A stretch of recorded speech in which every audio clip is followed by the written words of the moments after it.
बिस्मिल्लाहिर्रहमानिर्रहीम। अस्सलाम वालेकुम प्यारे दोस्तों। शेख अब्दुल कादिर जिलानी रहमतुल्लाह अलैहि, जिन्हें बाज़ लोग गौसे आज़म भी कहते हैं, इनके बचपन का वाक़या बहुत मशहूर है, जिसे सुनकर आपका ईमान ताज़ा हो जाएगा। ये वाक़या है हज़रत शेख अब्दुल कादिर जिलानी रहमतुल्लाह अलैहि के बचपन के सफ़र बगदाद का और आपकी वालिदा की नसीहत, जिसकी वजह से डाकुओं के काफ़िले ने तौबा कर ली। ये वाक़या बहुत ही हैरत अंगेज़ और ईमान अफ़रोज़ होने वाला है, इसलिए मेरी इस वीडियो को एंड तक देखिएगा और मेरे चैनल को सब्सक्राइब करने के साथ-साथ इस कंटेंट को फैमिली और फ्रेंड्स में भी शेयर करें। तो चलिए जी, वीडियो का बाकायदा आगाज़ करते हैं। शेख अब्दुल कादिर जिलानी को बचपन ही से तालीम हासिल करने का बेपनाह शौक था।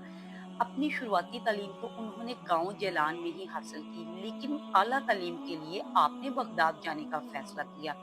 उस ज़माने में बगदाद जाना भी इतना आसान नहीं था, चूँकि उस ज़माने में गाड़ियाँ और मोटर कारें वग़ैरह ना थी। लोग काफ़िलों की सूरत में पैदल ही सफ़र किया करते थे या लोग ऊँटों और घोड़ों पर सफ़र किया करते थे। जेलान से बगदाद जाना कोई आसान नहीं था, रास्ते में बहुत ज़्यादा खतरात थे। इस मकसद के लिए शेख अब्दुल कादिर जिलानी बगदाद जाना चाहते थे कि उनकी वालिदा भी उन्हें ना रोक सकी, और उन्होंने दस्ते शफ़क़त अपने जिगर गोशे पर रखा और फरमाया, मेरी आंखों के नूर, जिस मुबारक मकसद के लिए तुम बगदाद जाना चाहते हो, अल्लाह तुम्हें कामयाब करे। और फरमाया, तुम्हारे वालिद मरहूम के तरके में 80 दिनार थे, जो 40 दिनार आपको और 40 दिनार आपके भाई के लिए रख दिए हैं। आपकी वालिदा ने ये 40 दिनार सैयदना अब्दुल कादिर जिलानी रहमतुल्लाह अलैह के बगल के नीचे आपकी कमीज में सिलाई कर दिए और फिर उनके हक में दुआएं फरमाई।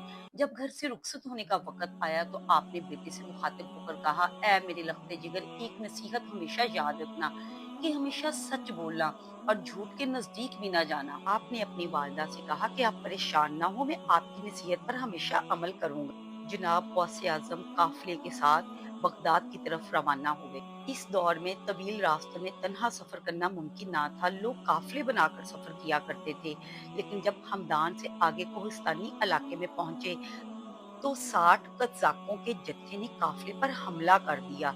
ये डाकुओं ने काफिले का तमाम मालो असबाब लूट लिया और तकसीम करने के लिए एक जगह ढेर कर दिया। हजरत गौसे आजम एतमाद के साथ एक तरफ खड़े थे। लड़का समझकर किसी ने आपसे कोई सवाल भी ना किया। इत्तेफाक से एक डाकू की नजर जब आप पर पड़ी तो उन्होंने आपसे पूछा, क्यों लड़के, तेरे पास भी कुछ है? तो आपने बगैर किसी खौफ व हरास के जवाब दिया, जी हाँ, मेरे पास 40 दिनार हैं। डाकुओं ने आपकी बात पर यकीन ना किया। फिर एक डाकू ने आपसे दरियाफ्त किया, अगर तेरे पास कुछ है तो तू हमें दिखा, किधर है तेरे पास 40 दिनार? आप रहमतुल्लाह अलैह ने फरमाया, मेरी बगल के नीचे कमीज के अंदर सिलाई किए हुए हैं। सरदार ने जब वो कमीज उतरवा कर देखी तो इसमें वाकई 40 दिनार थे। डाकुओं का सरदार और इसके साथी ये माजरा देखकर हैरान रह गए और सकते में आ गए। डाकुओं के सरदार ने कहा, ऐ लड़के, क्या तुम्हें मालूम है कि हम काफिरों को लूटते हैं, फिर भी तुम हमसे नहीं डर रहे और 40 दिनार का राज हम पर जाहिर कर दिया।